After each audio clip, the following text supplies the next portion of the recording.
all dead. I have seen this disease before. All the passengers must be destroyed.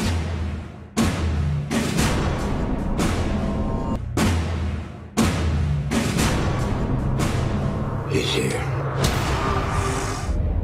Good! Not for the faint of heart. What is that? Drew Nelson is here, star of The Strain. That kicks off next Sunday on FX Canada, 10 p.m. Congratulations. Thank you very much. It's coming. It's coming. He is almost here. Talk to us a little bit about Guillermo del Toro and the fact that he had to write the book in order to get this on the small screen. Yeah, that's right. Guillermo del Toro, the famous Mexican director, he was kept on getting turned down with this series to get on television. So he went and they told him to go out and write a book.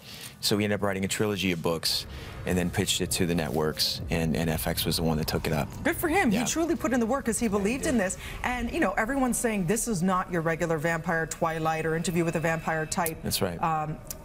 show. This is truly a gorgeous, thrilling, big screen looking series. It is, yeah. And it was shot here. Shot all in Toronto, and yeah, it's very epic in scale for sure. All the sets and all the different time periods that it spans.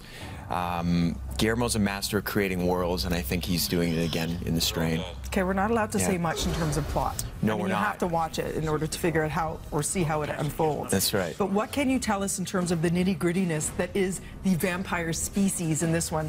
They're not pretty. They're not pretty at all. They don't sparkle. They're not sexy.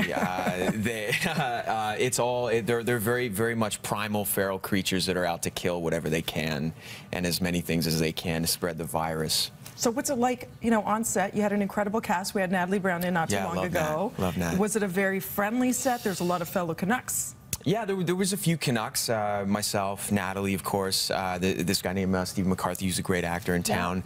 So there was a couple of us.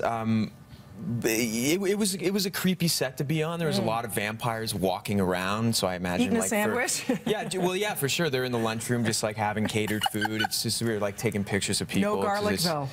No, garlic. you can't do garlic with vampires. That's right. That's the rule. So who is this for? Who would you say would be the target audience? Is it the Walking Dead audience? I mean, who would enjoy this, sink their teeth into this? Good, nice pun. You like that pun? Yeah, no problem. I'm kind of known for those, Drew. She's with it.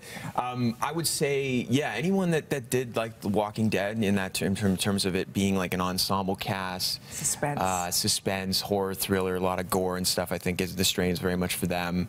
But also, I think what's really cool is like anyone that likes procedural shows like CSI and things like that. We really touch on that with this show too. So there's that intrigue as well, along with the horror. And there's also a lot of really great drama happening with the ensemble cast. Yeah, there's some romance happening, but not too much. Romance. No, okay. it's Fair enough. a lot of killing for sure. And also, we need to talk about some of your tweets because you've been tweeting while on set. Let's take a look at, first of all, while in Hamilton. Oh, here we go. The Strain, Vamp School, this way, and they spell school wrong. So the vampires need to work on their spelling. Yeah, no. But they're keeping it cool in school. They're keeping it hip-hop, right? So it's sort of like how to stay away from Garlic 101 and such. How to devour people quickly. This is the set and the trailers in Hamilton. Yeah, that was when we were filming in Hamilton, So it was shot during the long, cold polar vortex winter. It was, yeah. You guys survived. And this one, I loved. You sent it in May.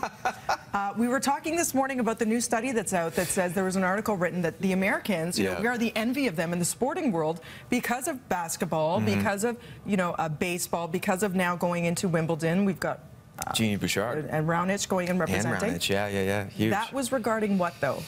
So, the Raptors. I'll kind of break it down for you. So I was literally down the street at, where was it? One of the sports bars down the street. And this guy was sitting with 4 other girls.